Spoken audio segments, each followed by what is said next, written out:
Bismillahirrahmanirrahim. Sebelum ke acara, saya ada pantun dulu Ibu Pak. Pergi ke SMP 13 berjalan kaki. Singgah sebentar tempat orang berdua. Nah, saya duduk di sini menjadi MC atas permintaan Bu Fauzia. Tepuk tangan buat Bu Fauzia. Assalamualaikum warahmatullahi wabarakatuh. Selamat pagi menjelang siang semuanya. Yang terhormat Ibu Kepala Sekolah Ibu Ida Farida, yang terhormat Bapak Ibu Guru, rekan-rekan guru yang berada di sini yang ada pada hari ini. Alhamdulillahirrahmanirrahim. Puji syukur kita panjatkan kehadiran Allah Subhanahu Wa Taala. Karena berkat rahmatnya lah kita dapat berkumpul di sini untuk bersama-sama berbagi praktik baik dalam penyebaran pemahaman budaya positif di sekolah untuk memenuhi salah satu syarat dari program pendidikan calon guru penggerak angkatan 10 yang diikuti oleh Ibu Fauzia yang pada hari ini menjadi pemateri. Untuk membuka kegiatan kita pada hari ini, marilah kita bersama-sama mengucapkan basmalah. Adapun acara yang pertama yaitu kata sambutan dari Ibu Kepala Sekolah kepada Bu Ida Farida, kami persilakan.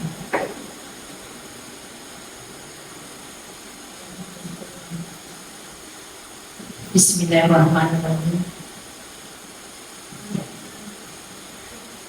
Assalamualaikum warahmatullahi wabarakatuh. Alhamdulillah, dengan memanjatkan puji syukur kehadiran Allah Subhanahu Wa Taala atas limpahan rahmatnya sehingga kita dapat berkumpul di ruang live komputer ini dalam rangka kegiatan diseminasi penyebaran pemahaman budaya positif oleh Bu Fauzia ya, selaku CGP angkatan 10. Selawat serta salam senantiasa kita curahkan kepada junjungan kita Nabi Muhammad Nabi besar sallallahu alaihi wasallam. Semoga kita selalu mendapatkan syafaatnya hingga akhir zaman. Allahumma shalli ala sayyidina Muhammad. Bapak Ibu, penyebaran pemahaman atau diseminasi yang dilakukan Bu Fau ini dengan tema yaitu budaya positif. Ya, saya yakin budaya positif ini bukan hal baru untuk kita, ya, yang mana ya kita sudah sudah mendapatkan materi atau ilmu kaitan dengan ini. Jadi ini menambah ya pemahaman kita lagi lah kaitan dengan budaya positif. Bapak Ibu, ya kita ketahui bahwa dengan adanya budaya positif khususnya di sekolah, ya, karena budaya positif itu merupakan landasan yang fundamental yang dapat mewujudkan sekolah kita menjadi sekolah yang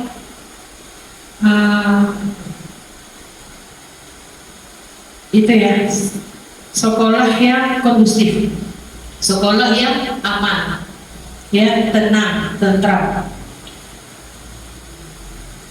Budaya positif ini juga bukan cuma untuk peserta didik, tapi untuk seluruh warga sekolah, baik dari pendidik, kita selaku guru, kemudian tenaga dan tenaga pendidikan, kepala sekolah, ibu ya, atau staf, orang tua juga.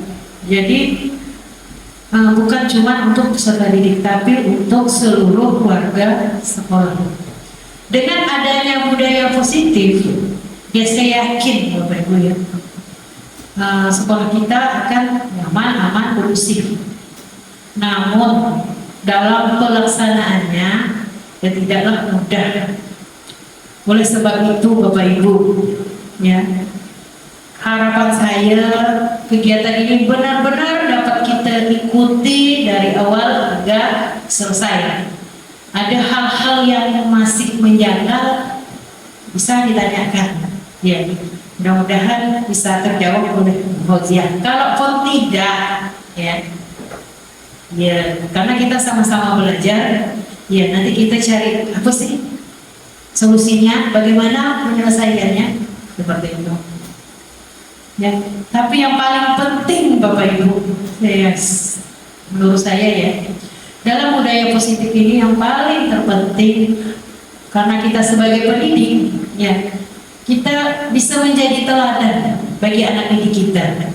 Contoh, misal kehadiran ke sekolah, ya.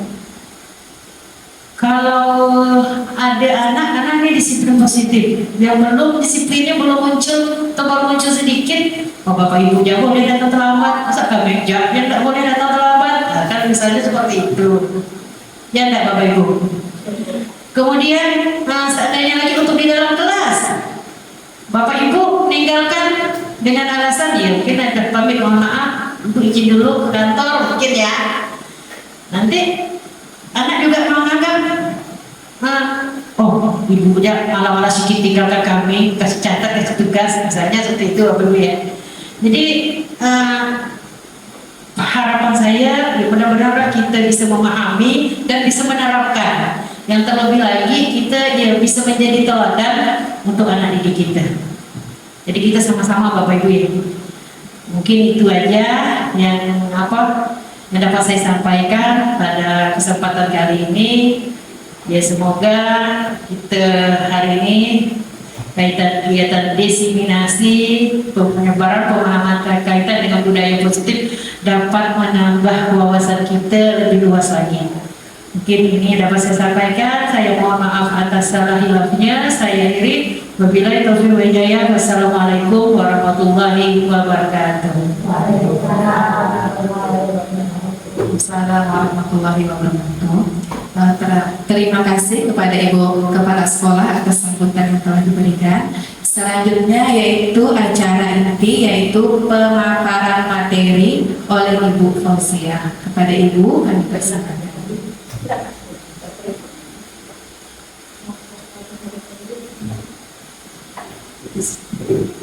Terima kasih kepada Bukit. Saya ucapkan pertama-tama terima kasih kepada rekan-rekan semua SMP 4 Simpang Hindia. Di mana di sini sebelum kita masuk ke materi ya, bukan berarti saya di depan sini saya yang merasa hebat, saya bisa segalanya. Jadi saya di sini mencoba menyampaikan apa yang sudah saya pelajari dan apa yang sudah saya dapat dari program guru penggerak. Jadi di sini ya Bapak Ibu kita sama-sama belajar, saling sharing atas apa yang sudah kita dapat dan sudah kita lakukan. Sudah kita mulai ya. Baik, di sini saya menyampaikan penerapan tentang budaya positif di sekolah kita. Yang sudah kita ketahui mungkin kemarin sebelumnya kita sudah mencoba menerapkan kepada siswa kita sendiri, terus kepada lingkungan sekolah juga, walaupun belum sempurna, tapi kita sudah mencoba bagaimana penerapan budaya positif di sekolah. Seperti yang Bapak Ibu ketahui di sini, mungkin sudah sering mendengarkan apa itu budaya positif. Di mana di sini budaya positif adalah suatu nilai-nilai yang akan kita terapkan kepada lingkungan sekolah kita, khususnya kepada peserta didik maupun kepada diri kita sendiri. Nah, di dalam budaya positif ini juga, sebelum kita menerapkan nilai-nilai kepada peserta didik, di sini kita juga harus mengetahui dulu. Maksudnya kita itu sebagai guru harus memberikan contoh atau teladan kepada peserta didik untuk seperti apa sih kan nilai-nilai yang harus kita terapkan kepada peserta didik kita. Jadi makanya di sini saya menyampaikan pemahaman tentang apa itu budaya positif. Ya, kita menggali lebih dalam kan. Sebelumnya mungkin ada yang belum dimengerti di nilai-nilai seperti apa di dalam budaya positif. Jadi di hari ini saya mencoba menyampaikan apa-apa saja budaya positif di sekolah kita.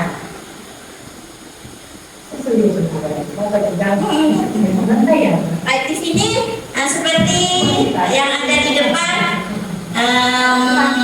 nilai budaya positif kita di sini seperti disiplin positif dan nilai-nilai kebajikan universal. Terus ada juga teori motivasi, hukuman dan penghargaan serta langkah restitusi. Di mana di sini seperti selanjutnya ada keyakinan kelas kan, yang sudah pernah kita terapkan kepada anak didik kita di sekolah ini seperti keyakinan kelas. Terus di sini kita juga harus mengetahui kebutuhan dasar manusia. Ya, kebutuhan dasar manusia di sini kebutuhan dasar seperti apa yang telah dimiliki anak tersebut. Nanti kita akan bahas di slide berikutnya ya. Terus di sini juga ada restitusi dengan 5 langkah posisi kontrol. Ya, kita melakukan restitusi kepada anak dengan melakukan 5 posisi kontrol pada diri siswa. Terus begitu juga dengan selanjutnya restitusi dengan menggunakan langkah segitiga restitusi. Tadi yang di atas adalah 5 posisi kontrol, terus restitusi yang kedua langkahnya dengan segitiga restitusi. Baik, sebelum ke materi, kita coba permainan dulu. Ya Bapak Ibu, sebelum kita lebih tegang, nampaknya sudah mulai tegang-tegang. Mungkin karena keadaan kita sudah mulai siang ya, makanya kita ada permainan coba buka. Permainannya namanya cobalah buka kan. Dimana di sini kita pasti sudah berpasang-pasangan, maksudnya duduk saling berdekatan. Kalau yang enggak apa. Dimana di sini Anda dan teman Anda melakukan kegiatan. Jadi seandainya Bu Enda dan Bu ini kan sudah berdua tuh. Dimana di sini cobalah buka kan intinya kegiatan ini instruksinya cobalah buka. Anda adalah A, berarti kan si Weni A. Tugas Anda adalah mengepal salah satu tangan Anda kan, adanya seperti ini. Coba langsung kita praktekkan. Terus coba Anda bayangkan Anda menyimpan sesuatu yang berharga. Misalnya apa? Anggap saja emas atau suami kita kan berharga kan? Kalau saya anggap saja seperti suami kan ini berharga nih. Seandainya, ayo coba tangannya ke atas dulu, kedua tangan. Coba kedua tangan dulu.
bilangkan, itu apa namanya, suatu yang berharga pada diri kita, di mana kepalan waktu di saat Anda mengepal tangan yang barang berharga, kita tidak akan memberikan barang berharga itu kepada orang lain. Di sini kesimpulan dari permainan ini bahwa suatu kontrol itu adalah dari kita sendiri, bukan dari orang lain, kan? Walaupun sekuat apa kita mencoba untuk mengambil barang berharga itu, tapi ketika kontrol kita tidak akan memberikan,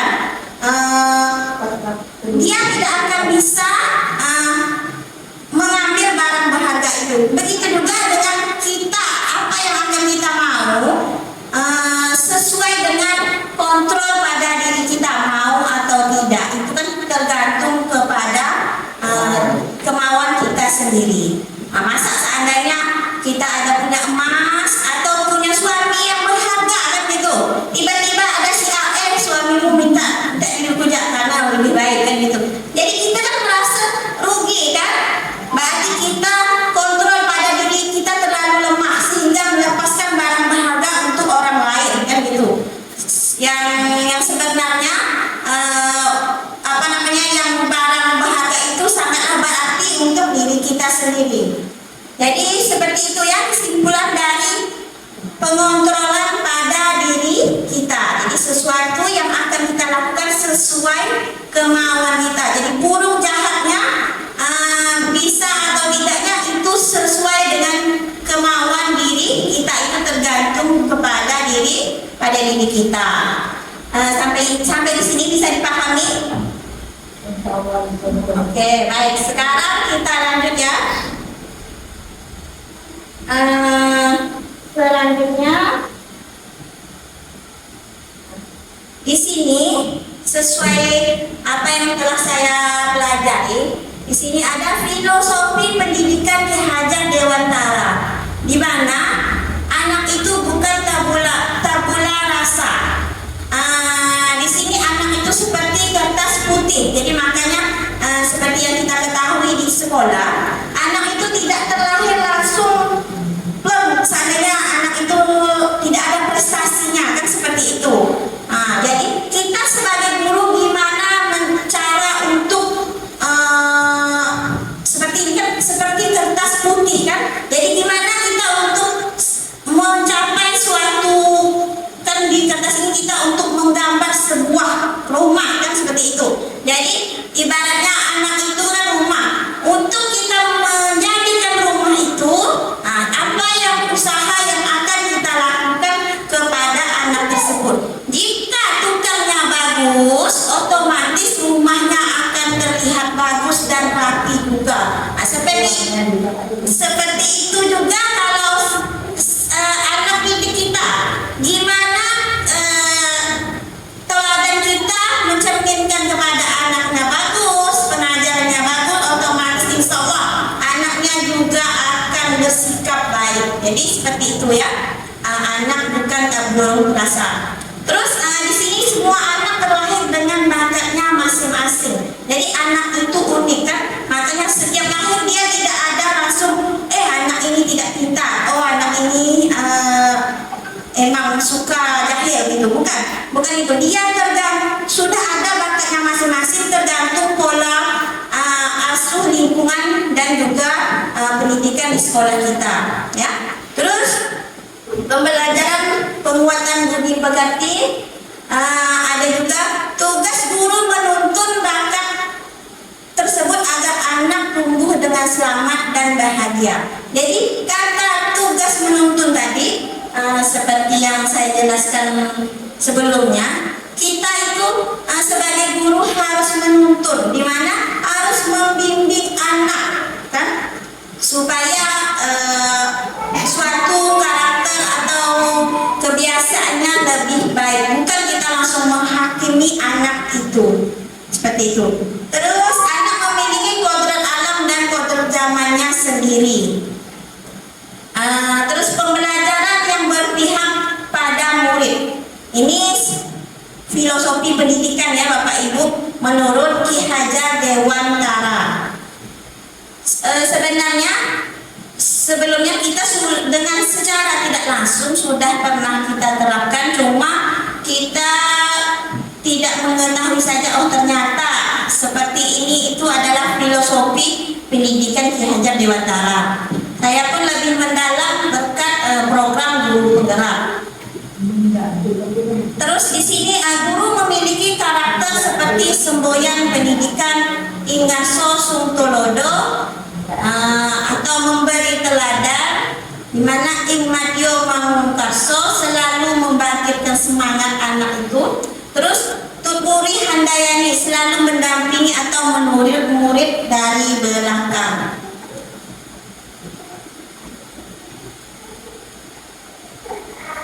Terus di sini juga di dalam disiplin positif dan nilai kebajikan universal terdapat paradigma baru yang dimana dalam kurikulum Merdeka kita sudah menerapkan pembelajaran paradigma baru ini ya, dimana pembelajaran dengan paradigma baru ini pembelajaran dengan dirancang berdasarkan prinsip pembelajaran yang berdiferensiasi sehingga setiap murid belajar sesuai dengan kebutuhan dirinya. Terus dimulai dari tahap perkembangan anak tersebut untuk mewujudkan nilai-nilai profil pelajar Pancasila. Mungkin Bapak Ibu masih ingat kan apa-apa saja nilai-nilai yang ada dalam profil pelajar Pancasila. Yang pertama apa? Beriman, bertakwa kepada Tuhan Maha Esa. Terus yang kedua, berkebinekaan global. Terus bergotong royong. Apa lagi? Kreatif. Terus mandiri. Oke, terima kasih. Nanti selepas ini akan kita bahas bersama. Di mana di sini disiplin positif di dalam budaya kita, maka kata disiplin dimaknai menjadi suatu yang dilakukan seseorang pada orang lain untuk mendapatkan kepatuhan. Kita di sini cenderung menghubungkan kata disiplin dengan ketidaknyamanan. Seandainya anak dituntut untuk disiplin kan? Di situ pasti anak merasa ada rasa ketidaknyamanan. Jadi bagaimana kita sebagai pendidik itu harus kata disiplin itu tidak menjadi beban kepada anak itu. Jadi seperti itu ya. Terus sebagai pendidik tujuan kita adalah menciptakan anak-anak yang memiliki disiplin diri sehingga mereka bisa berperilaku dengan mengacu pada nilai-nilai kebajikan. Nilai-nilai kebajikan di sini yaitu sama dengan nilai yang tadi kita sebutkan, nilai-nilai profil pelajar Pancasila yang kita terapkan kepada anak. Jadi sini nilai kebajikan universal itu adalah nilai-nilai profil pelajar Pancasila yang akan kita terapkan kepada peserta didik kita. Terus disiplin positif merupakan salah satu cara penerapan disiplin yang bertujuan untuk menumbuhkan kesadaran serta memberdayakan anak untuk melakukan sesuatu tanpa sogokan, ancaman maupun hukuman. Oke, baik selanjutnya. Nampaknya kita sudah mulai letih, ya. Jadi kita ice breaking dulu ya. Ice breakingnya, mohon Bapak Ibu untuk berdiri dulu. Kita ice breaking. Apa?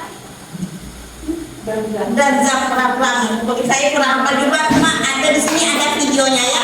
Jadi ada zam Pak yang biasa itu. Kan sudah biasa juga lakukan kepada peserta didik. Jadi kita berdiri dulu. Berdiri dulu, ayo.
Baik, tadi yang seperti yang sudah saya sampaikan, di sini ada nilai-nilai kebijakan universal.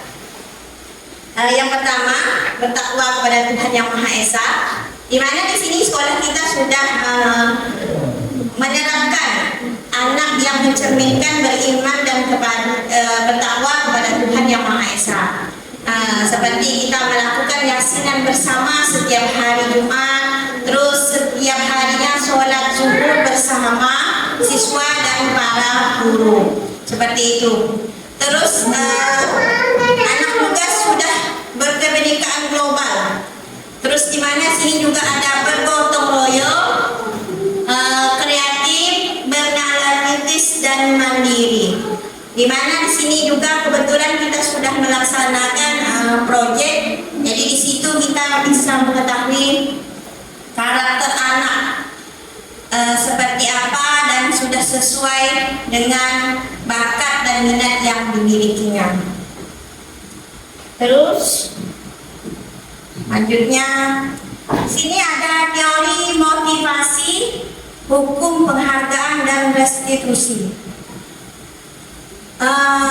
Di dalam budaya positif kita harus menghindari ketidaknyamanan dan hukuman itu.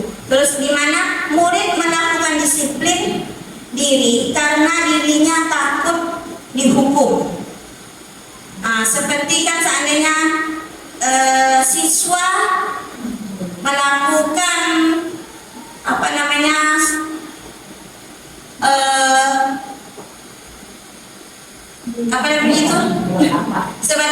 seperti jika dia terlambat, dia memungut sampah, merasa langsung diambil di depan yang dilihatnya.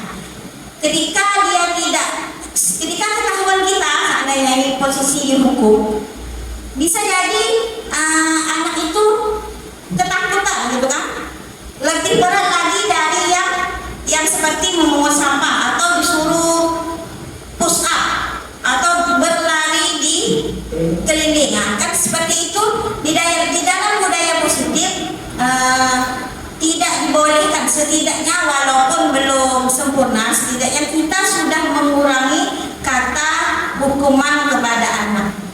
Makanya kita mencoba menerapkan dengan konsekuensi kepada anak itu dengan yang telah dibuatnya. Terus murid melakukan disiplin diri karena dirinya ingin mendapat imbalan saja. Seperti dia ingin juara kan, juara kelas katanya, atau juara di lomba. Bisa jadi dia hanya menunggu imbalan atau janji orang tuanya, jika kamu naik kelas dengan peringkat 1 seandainya kan, diberikan dengan HP baru. Itu seperti disiplin diri dengan mendapatkan imbalan. Jadi seperti itu kalau dapat kita hindari. Seperti juga kita setiap kita juara selalu ada imbalan, atau seperti yang bisa menjawab pertanyaan di depan, ibu kasih pulpen, seperti itu ya. Jadi dia tuh untuk menjawab itu hanya karena imbalan. Terus murid melakukan disiplin diri karena sadar akan nilai kebajikan dirinya. Seperti tindakan ini merupakan motivasi yang ada pada dirinya. Seperti dia melakukan suatu kegiatan proyek karena dia hanya ingin menimbulkan nilai seperti kreatif, mandirinya saja gitu, bukan hanya kemauan pada dirinya. Jadi dia hanya mendengar, oh ternyata di sini ada nilainya di dalam proyek. Nilainya ada nilai kreatif, mandiri. Jadi dia berusaha semaksimal mungkin untuk mengejar nilai yang sudah dijanjikan oleh kita, seperti itu. Jadi ini nilai-nilai yang seperti ini harus kita hindari. Maksudnya bagus dia menimbulkan nilai-nilai kreatif tersebut, cuma harus dari kesadaran atau kemauan daripada dirinya. seperti itu ya. Bukan dari paksaan kita mendapat nilai yang paling terbaik seandainya seperti itu. Terus konsep disiplin dengan identitas gagal. Nah, di mana di sini jika kita menggunakan hukuman, nah otomatis di sini bahasanya identitas gagal. Tuntunan kita kepada anak itu gagal. Di mana di sini menyakitkan anak itu sendiri. Terus anak merasa tidak nyaman atas apa yang telah dilakukan karena kita melakukan posisi hukuman tadi ya. Terus murid merasa takut. Jadi belum saja kita masuk ke dalam ruangan itu, anak sudah takut dulu. Oh, seandainya di mengajar siapa yang akan masuk ke kelas ini? Dengan seandainya bupau, seandainya seperti itu. Jadi kalau kesan yang pernah kita berikan kepada anak itu, jadi anak itu merasa takut. Terus seandainya melakukan sesuatu, anak terpaksa mengerjakan itu karena dia takut dengan apa yang sudah kita berikan. Terus murid juga tidak terbuka, murid menyembunyikan kesalahan yang telah dibuat. Kalau ketahuan nih pasti nih, nanti pasti perut saya ini dicubit oleh bupau nih, seandainya seperti itu ya. Terus murid menjadi rendah diri. Terus di sini pengaruh penghargaan kepada anak. Pengaruh jangka pendek dan jangka panjang. Jadi anak berkelanjutan. Di sini pengaruhnya dari sekarang sampai nantinya. Pokoknya dia belajarnya mau karena imbalan saja kan seperti itu. Terus penghargaannya tidak efektif, tidak murni yang apa didapatnya. Di sini penghargaan juga merusak hubungan. Hubungan di sini kan dimana jika sesama anak ingin bersaing kan demi mendapatkan sesuatu, takutnya nanti ada kecurangan antara anak si A dan si anak si B. Jadi di sini bisa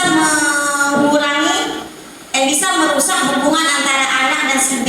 Takut juga dia menjahili si anak itu tersebut. Seandainya kita akan mengadakan tarian dan sesama anak, takutnya jika anak ingin berburuk sangka, dia ingin mendapat juara satu, si anak itu merusak pakaian si anak yang akan nari di putaran yang kedua. Si anak pertama sudah tampil kan, jadi anak yang pertama tampil, jika dia ingin mendapatkan sesuatu yang tadi penghargaan yang biasanya kita janji-janjikan, jadi bisa jadi menimbulkan kesalahan seperti itu ya. Terus penghargaan mematikan kreativitas anak. Jadi jika selalu kita iming-imingkan dengan penghargaan, anak tersebut mau melakukan sesuatu itu ketika kita yang iming-imingkan, tidak berdasarkan dari kemauan dia sendiri, seperti itu, mematikan kreativitas pada diri anak. Terus penghargaan menghukum, seperti ranking, seperti itu ya. Baik, selanjutnya, nah di sini juga konsep disiplin dengan identitas sukses. Makanya di sini di dalam budaya positif kita ada yang namanya konsekuensi dan restitusi. Di mana di konsekuensi ini menguatkan jangka pendek. Terus perlu monitoring berkelanjutan. Ada juga stimulus respon. Terus murid menghormati peraturan yang telah disepakati. Terus kehilangan waktu untuk merenungi kesalahan. Terus di sini juga restitusi. Di sini murid bertanggung jawab terhadap perilakunya, di mana apa yang dia bertanggung jawab apa yang telah dia perbuat. Terus fokus pada pemecahan masalah jangka panjang. Dalam restitusi ini kita bisa memecahkan permasalahan yang dilakukan oleh peserta didik. Terus murid bisa menghormati dirinya dan orang lain. Selanjutnya ada teori kontrol. di mana di sini dirinya memegang kontrol, seperti yang tadi yang telah kita kita lakukan. Tidak hanya makanya tadi saya bilang budaya positif ini tidak hanya dilakukan oleh peserta didik, melainkan dari seorang guru dulu untuk menerapkannya kepada peserta didik. Terus murid bersemangat memperbaiki kesalahan.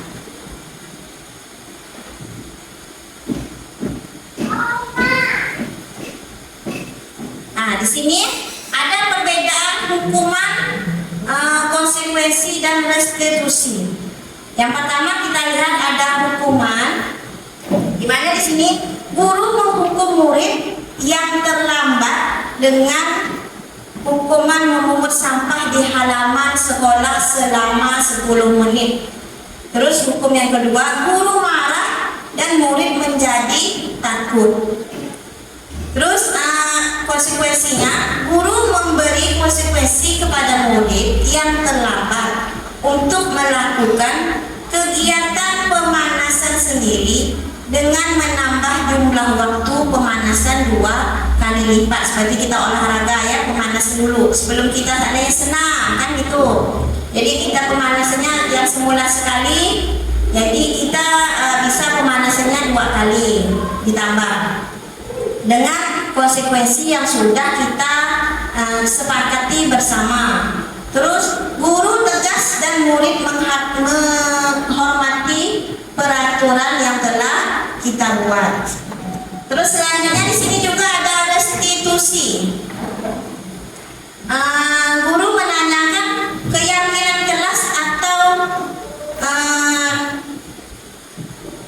keyakinan kelas pada dirinya dan membuat murid yang terlambat untuk menyelesaikan masalahnya. Jadi di sini di dalam restitusi kita menanyakan kepada murid permasalahan apa yang telah dilakukannya tadi, seperti itu kan contohnya kita menanyakan. Terus di sini juga guru terbuka dan murid menghormati dirinya dan orang lain.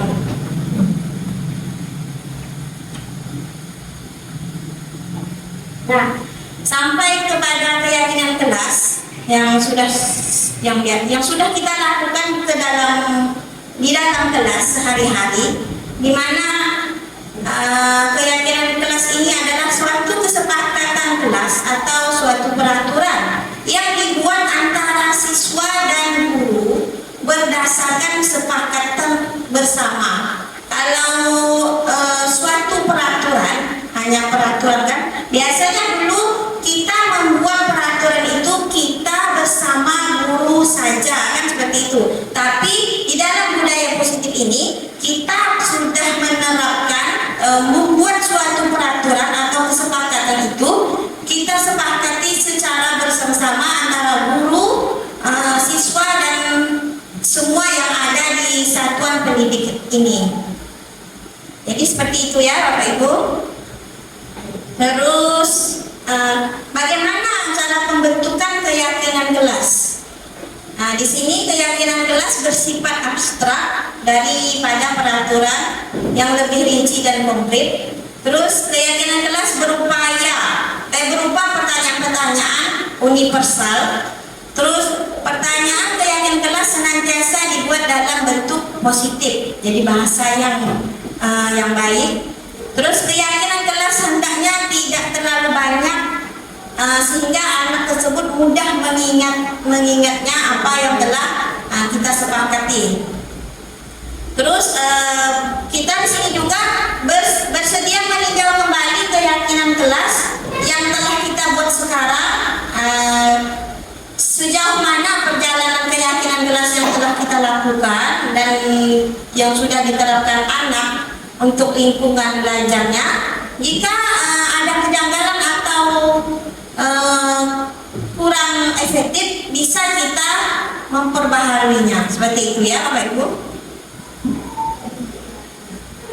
Di sini tahap perwujudan budaya positif. Seperti yang tadi ada budaya positif, lingkungan positif, keyakinan kelas dan peraturan kelas. Nah, Di sini saya sudah mencoba menyusun kesepakatan di kelas 7. Di mana peraturan kelas di sini dia membuat anak-anak dan saya mendampinginya tidak mengganggu teman atau membuli teman, tidak mengejek nama orang tua, terus tidak berkata kasar dan tidak rebut-rebutan, terus menghargai teman dan guru, peduli lingkungan dapat bekerja sama dan saling membantu dengan teman dan guru. Terus saling berdoa, mengucapkan rasa syukur setiap aktivitas pembelajaran, terus tidak terlambat masuk pembelajaran. Selanjutnya aktif dan bersemangat saat proses pembelajaran. Terus menggunakan seragam sesuai hari-hari di sekolah kita. Terus menjaga, merawat, membersihkan alat-alat prasarana yang telah digunakan. Terus menjaga kebersihan kelas dan lingkungan sekolah kita. Terus di sini juga terdapat nilai-nilai kebajikan seperti tidak mengganggu teman tadi kan. Berarti nilai kebajikannya toleransi. Terus menghargai, otomatis di sini nilai kebajikannya menghargai. Yang ketiga kolaborasi. Yang keempat ketakwaan. Yang kelima kedisiplinan. Yang keenam kepribadian baik, ketujuh kemandirian, yang kedelapan tanggung jawab, terus kesembilan kepedulian terhadap satgas, yang kesepuluh kepedulian terhadap lingkungan. Di sini yang tadi sudah saya sebutkan nilai-nilai yang ada pada yang budaya positif, yaitu 5 kebutuhan dasar manusia.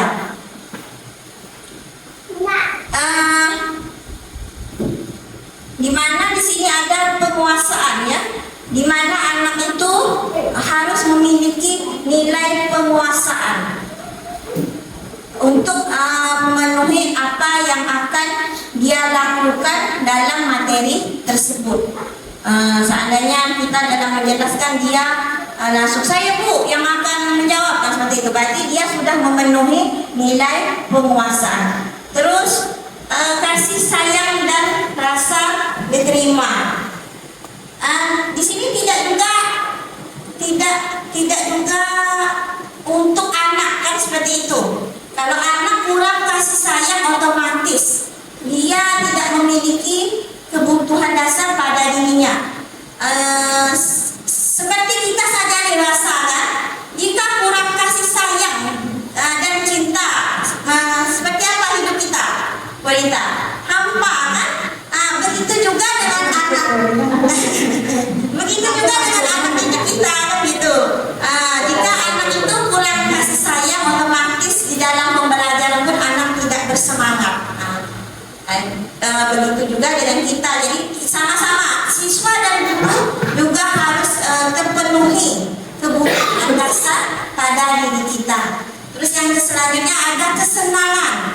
Di mana anak itu kesenangannya seandainya kan terkadang dia seperti yang dia di rumah kan, dia asik dengan kesenangan dia sendiri, belajarnya kurang kan, dia asik dengan permainan game, jadi dia mempunyai kesenangannya tersendiri, seperti itu. Terus anak itu juga mempunyai kebebasan.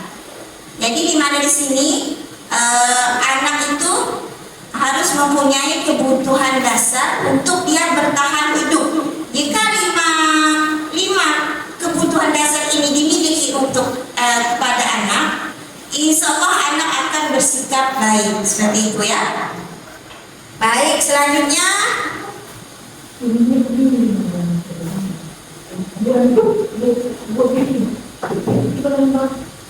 terus 5 kebutuhan dasar manusia di sini seperti ya, contohnya bertahan hidup ya. Kita ulangi. Kebutuhan bertahan hidup adalah kebutuhan yang bersifat fisiologis untuk bertahan hidup, misalnya kesehatan, rumah dan makan. Terus kalau kasih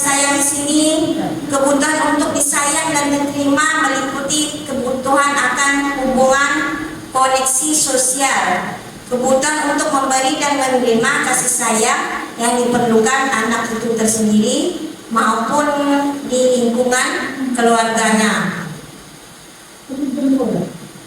Terus penguasaan, kebutuhan di sini berhubungan dengan kekuatan untuk mencapai sesuatu, menjadi kompeten atau lebih terampil pada diri itu sendiri.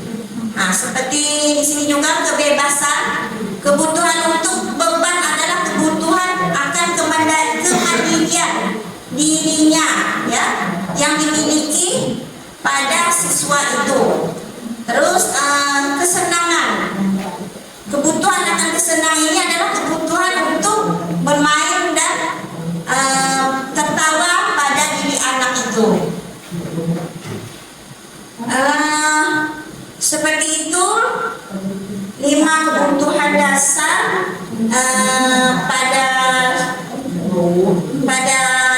pada diri siswa. Terus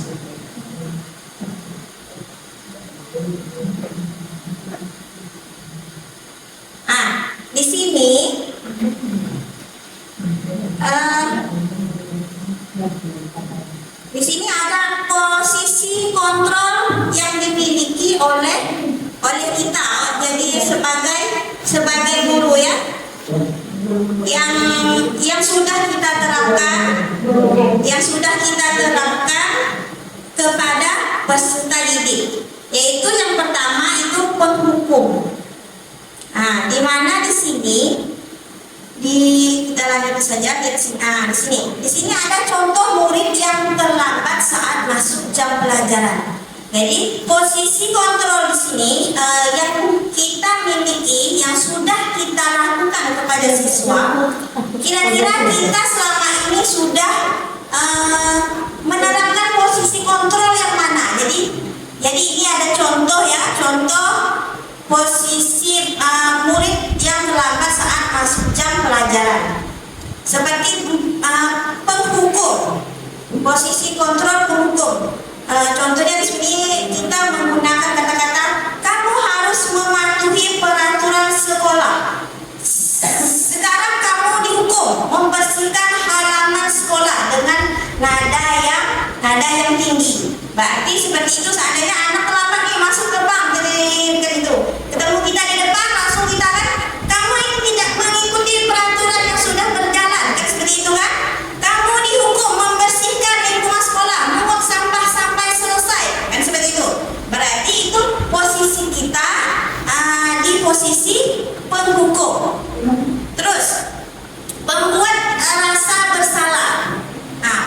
Terus kita menggunakan kata-kata seperti mau berapa kali lagi ibu memberitahu, kan seperti itu kan, bahwa kamu terlambat, kan seperti itu. Ibu kecewa sama kamu. Jadi itu posisi kontrol membuat rasa bersalah. Terus di sini juga ada posisi kontrol sebagai teman. Jadi kita ayolah seadanya si Lintang, dengan bahasa lembut, ya, jangan terlambat lagi, seadanya seperti itu. Kita menggunakan dengan bahasa lembut kepada anak. Untuk kali ini tidak apa-apa melakukannya, ya. Lain kali jangan diulangi lagi, seperti itu, ya. Terus ada posisi kontrol sebagai pemantau, di mana di sini kita menggunakan kata-kata kamu sudah melanggar, kamu tahukah peraturan dan konsekuensi yang sudah kita buat. Terus ada juga sebagai manajer, ya. Apakah kamu tahu kesalahan kamu, kira-kira bagaimana kamu akan memperbaiki kesalahan ini? Saya ada itu screenshot. Tolong mari kita introspeksi diri kita, ya, masing-masing. Kira-kira selama ini posisi kontrol apa yang sudah kita terapkan kepada peserta didik atau anak murid kita? Bapak Ibu cukup menuangkan. Nah, di sini kan ada 5 posisi kontrol, ya. Oleh kita itu yang benar.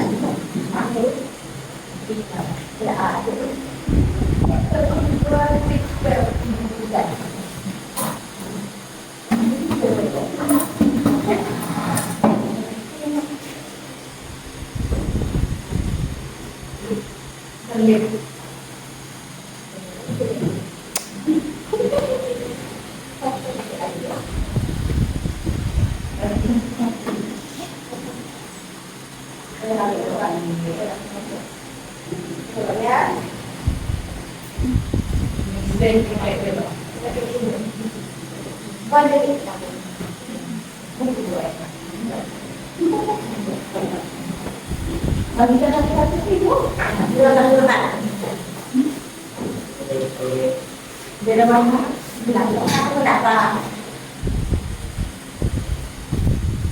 Jadi di sini ya Bapak Ibu, sesungguhnya posisi ini tidak ada yang jahat, maksudnya tidak ada yang tidak bagus. Di sini bagus, cuma alangkah baiknya itu kita itu berada di posisi manajer ya, di mana di sini kita memposisikan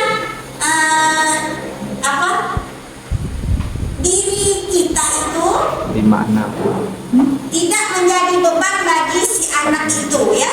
Jadi kalau posisi manajer itu kita tidak membebankan kesalahan semua itu kepada anak dengan membimbing anak itu ya. Jadi kira-kira selama ini kan kita kemarin belum tahu benar kan seperti apa sih posisi kita selama ini, penghukumkah atau membuat merasa bersalahkah, atau sebagai temannya, atau sebagai pemantau, atau sebagai manajer. Saya yakin di sini pasti sudah melakukan posisi manajer ini. Cuma kita tidak terlalu memahami kan. Ternyata seiringnya berjalan sudah kita terapkan ke anak sehari-hari juga. Jadi terus untuk penghukum, pembuat rasa bersalah, teman, pemantau, atau manajer. Nah, seperti itu. Ayo, tinggal tulis saja posisinya seperti apa. Penghukum, tulis penghukum. Seandainya pembuat rasa bersalah, ditulis di situ. Atau teman, tulis di situ. Siswa kita terhadap siswa. Makanya seperti yang saya contohkan tadi, anak masuk tetap kan. Anaknya, ya ini kenapa kamu terlambat? Karena suara yang keras. Tapi itu saya sudah melakukan posisi penghukum kepada anak, ya seperti itu. Bisa juga posisinya manajer, di mana di sini setiap permasalahan anak kita selalu memberi solusi yang terbaik atas apa yang dilakukan. Kan pernah kita juga memberi solusi, tidak mungkin kita tidak pernah. Itu yang dinamakan dengan posisi manajer. Oke, Bapak Ibu yang sudah menulis boleh ambil pulpen, kita tempel di sini tabel. Tulis nama itu tak nama siapa yang tak berarti boleh tulis. Itu tak Posisi manajer. Oke,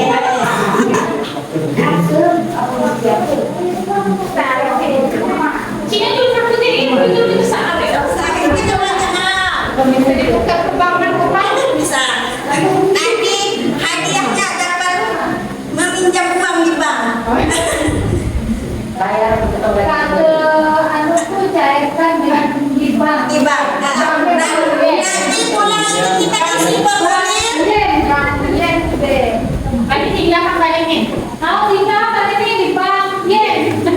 Uang lepas ya, oke. Oke, terima kasih ya Bapak Ibu sudah sana Pak, oke. Oke dah. Ya mungkin. Nah, di sini dapat kita lihat ya bermacam-macam ragam yang telah kita terapkan kepada peserta didik. Nah, saya yakin Bapak Ibu rata-rata sebagai teman yang sudah kita terapkan ya, sebagai manajer, teman lagi, ada juga sebagai pemantau, terus teman lagi, ada manajer, teman dan teman.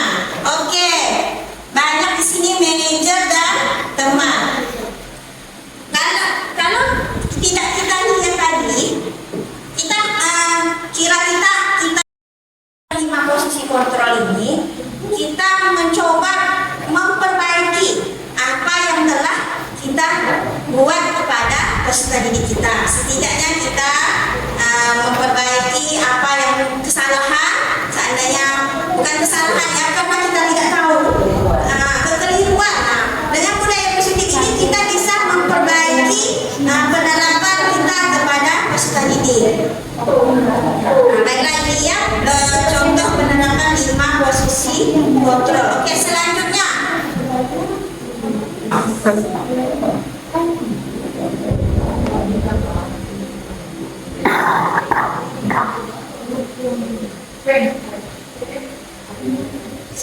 segitiga restitusi.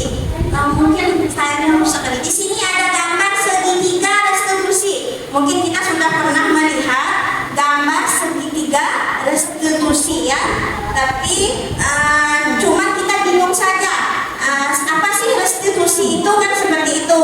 Tapi dengan secara tidak langsung kita sudah menerapkannya di lingkungan sekolah kita. Di sini ada pengertian restitusi. Restitusi adalah suatu proses menciptakan kondisi bagi murid untuk memperbaiki kesalahan pada diri mereka ya, sehingga mereka bisa kembali pada kelompok mereka sendiri dengan karakter yang lebih baik. Terus ada juga ciri-ciri restitusi di sini, menembus kesalahan namun belajar dari kesalahan, terus memperbaiki hubungan, terus juga ada tawaran bukan paksaan. Selanjutnya menuntut untuk melihat ke dalam diri, mencari kebutuhan dasar yang mendasari tindakannya, terus fokus pada karakter bukan tindakannya, mengutamakan fokus pada solusi. Jadi di sini restitusi ini kita menciptakan kondisi baik siswa atas permasalahan yang dihadapi siswa itu sendiri. Di sini ada 3 tahap restitusi. Yang pertama menstabilkan identitas. Terus yang kedua validasi tindakan yang salah. Terus yang ketiga menanyakan keyakinan yang telah dibuat ya, keyakinan yang disepakati antara kita dan anak. Ini di dalam kegiatan restitusi ya. Dalam penyelesaian masalah kita melakukan segitiga restitusi. Di sini dalam menstabilkan identitas kita menggunakan kata-kata sebagai contoh seperti ini ya. Kita anak sudah membuat masalah. Kita undang anak itu kepada di ruangan kita. Terus kita menanyakan anak seperti ini, berbuat salah itu tidak apa-apa, kan seperti itu kan. Kita menggunakan dialog dengan anak dengan bahasa yang lembut. Itu namanya menstabilkan identitas. Terus kita tanya juga, menurut Dinda, seandainya seperti itu, kira-kira apa yang sudah Dinda lakukan tadi kan gitu, sehingga ibu memanggil Dinda ke ruangan ini. Itu namanya menstabilkan identitas. Jadi kita mendekati anak dulu dengan cara menstabilkan identitas. Terus kita di sini juga menggunakan kata-kata validasi tindakan yang salah ya. Kita melakukan, padahal kamu bisa melakukan hal yang lebih buruk dari ini, kan seperti itu. Akibat seandainya pertengkaran anak di dalam kelas kan itu, kita menanyakan apa yang sudah Dinda lakukan kepada si Wahyu, seandainya seperti itu ya, dialog permasalahan antara Dinda dan Wahyu. Jadi kita setelah menanyakan ke Dinda apa yang telah Dinda lakukan kepada Wahyu, jadi si anak tersebut menjawab, saya dengan emosinya Bu tertarik seandainya ke bajunya Wahyu. Terus kita menggunakan kata-kata, padahal karenanya Dinda emosi bisa melakukan hal yang lebih buruk seperti menarik tadi kan. Itu namanya validasi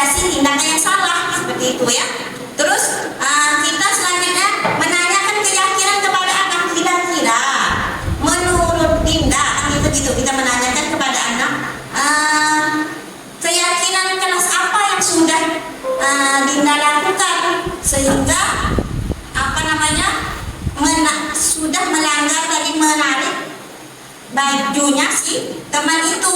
Jadi ketika kita menanyakan keyakinan kelas apa yang telah kita sepakati, itu sudah masuk langkah segitiga diskusi menanyakan keyakinan. Ya. Jadi kita juga bisa menanyakan anak itu untuk untuk menebus apa yang telah dibuat, kira-kira apa yang akan dilakukan oleh anak tersebut. Jadi seperti itu, biar anak itu yang mencoba memikirkan apa yang telah dibuat dari kesalahannya, dan dia juga yang memikirkan konsekuensi yang telah dia lakukan. Seandainya dia melakukan perkelahian tadi atau percekcokan dengan temannya, jadi dia langsung bilang, saya akan langsung meminta maaf kepada teman tersebut. Jadi seperti itu ya.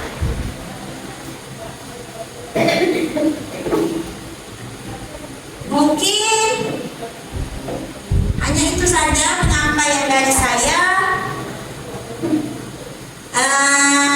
Selanjutnya saya serahkan kepada moderator. Nanti kita sama-sama berdiskusi apa yang telah kita dapat pada hari ini. Terus kita mencari solusinya yang terbaik demi pendidikan kita menuju masa depan yang baik ya. Mungkin saya akhiri. Assalamualaikum warahmatullahi wabarakatuh. Waalaikumsalam warahmatullahi wabarakatuh. Nah, terima kasih Bu Fauzia atas materinya yang sangat bermanfaat sekali ya. Udah panjang lebar menjelaskan materi tentang budaya positif. Nah, di sesi kali ini setelah pemaparan materi yaitu tanya jawab atau sharing ya. Sharing, saling tukar pikiran, bertanya jawab kepada materi apa yang ingin disampaikan dan apa yang belum dipahami atau minta solusi, boleh ya Bu? Nah, kepada rekan-rekan guru sekalian, ada yang mau bertanya? Oh iya, silakan Bu Sabet.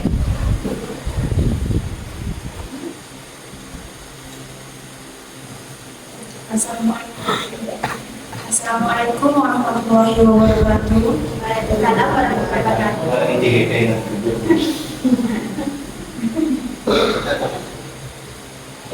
Baiklah, di sini saya akan menanyakan tentang bagaimana mengatasi peserta didik yang masih melanggar peraturan kesepakatan di dalam kelas. Ya. Terima kasih.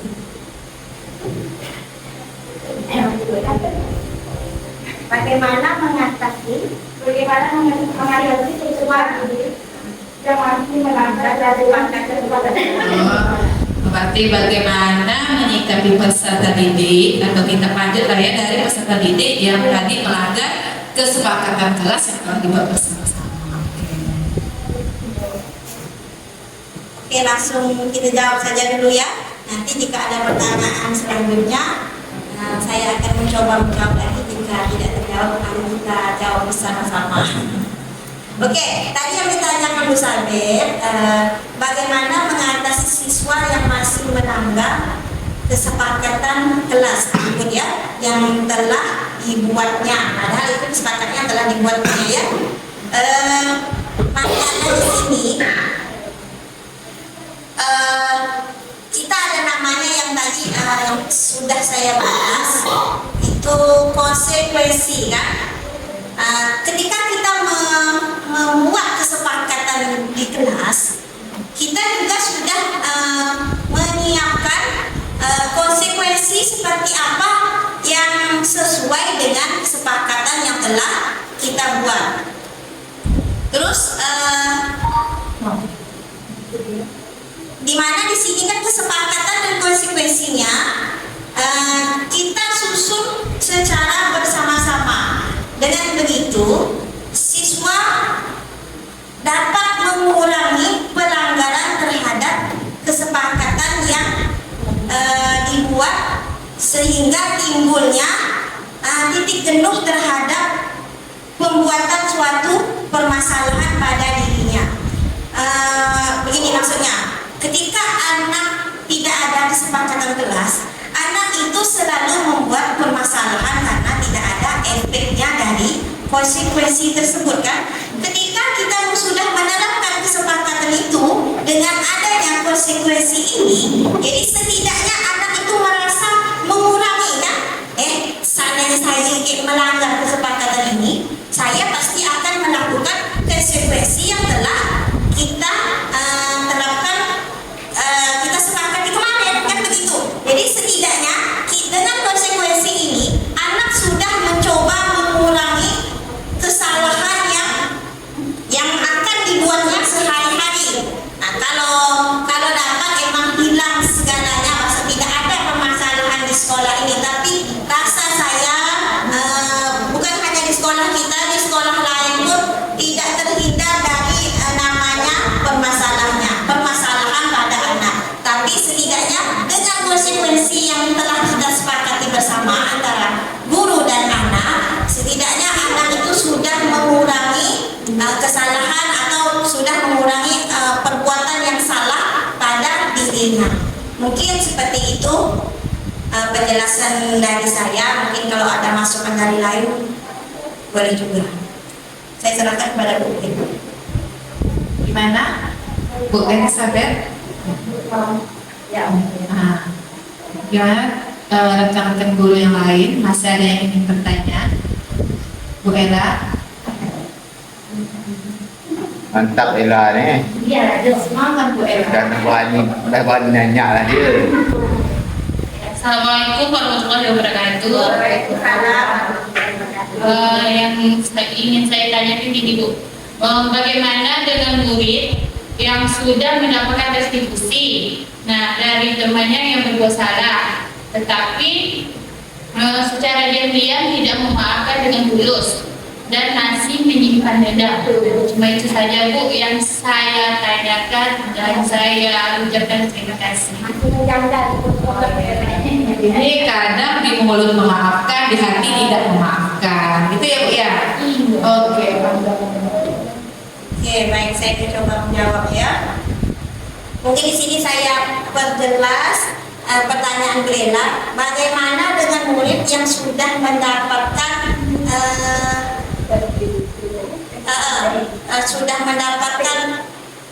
restitusi tadi, 3 langkah restitusi yang dilakukan oleh guru atas kesalahannya, kan seperti itu kan.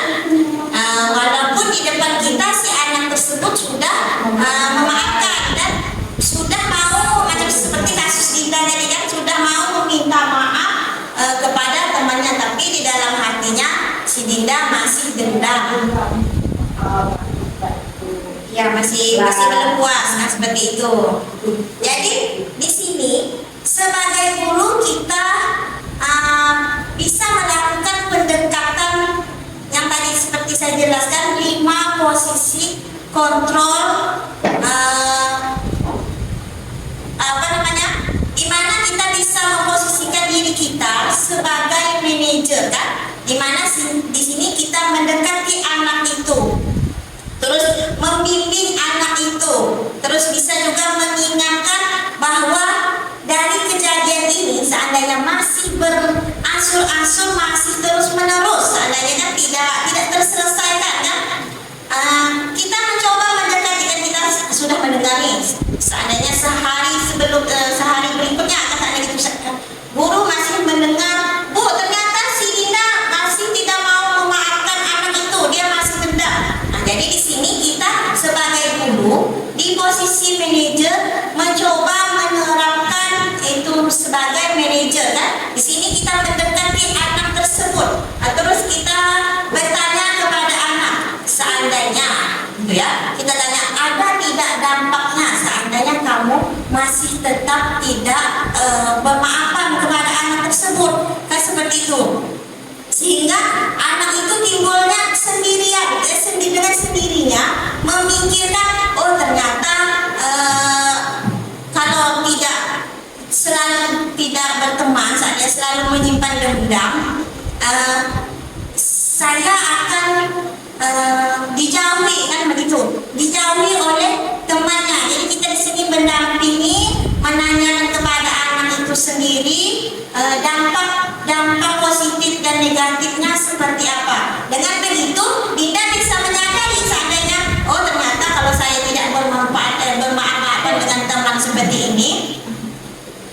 si anak saya bisa dijauhi oleh teman yang lain, kan? Karena bisa jadi teman itu berteman dengan Wahyu gara-gara Dinda memusuhi Wahyu.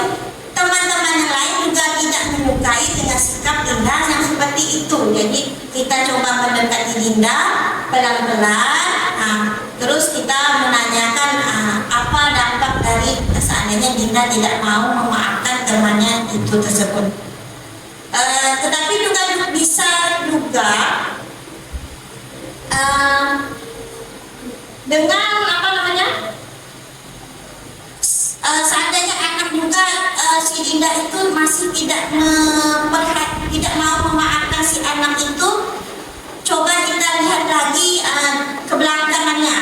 Maksudnya kita lihat dari faktor keluarganya. Mungkin saat itu waktu dia hari itu masih menyimpan dendam, mungkin dia di rumahnya kurang perhatian, jadi kebutuhan dasar pada anaknya ada yang kurang, misalnya kurangnya perhatian kepada dirinya sendiri, ya, sehingga si Dinda itu terlantar, ya, di rumahnya tidak ada memperhatikan si anak tersebut. Jadi dia bahasanya kurang kasih sayang. Seandainya kebutuhan dasar kayak Dinda ini lengkap, insya Allah anak tersebut tidak mau memaafkan anak itu, temannya itu sendiri. Mungkin seperti itu ya, itulah penjelasan dari saya. Semoga semoga ada manfaatnya untuk penerapan kita di lingkungan sekolah kita sehari-hari seperti itu.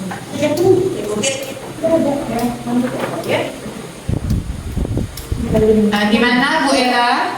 Bisa dipahami? Oke, selanjutnya mungkin masih ada yang ingin bertanya, ingin sharing, atau apalah, ini terlanjur ada narasumber ya, ada pemateri ini. Mana Bu? Sabar? Atau mungkin udah paham semua ya, udah jelas semua. Oke, udah paham. Paham. Tak paham atau udah siap Bu? Udah paham dan udah siap. Berarti pengaruh waktu. Udah? Mau jadi tutup aja? Oke. Nah, sesi tanya jawab ini mungkin akhir sesi, dan selanjutnya doa. Nah, doa dipimpin oleh Pak Rino. Kepada Rino, Pak Rino kami persilakan.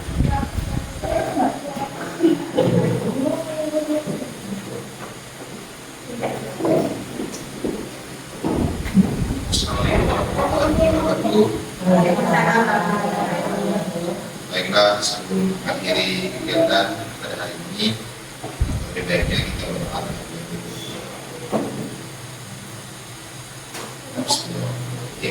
Al-Fatihah.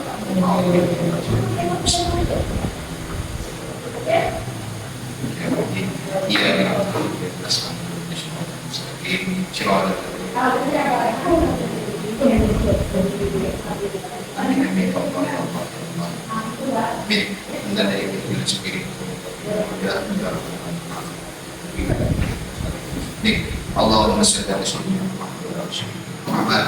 Allahumma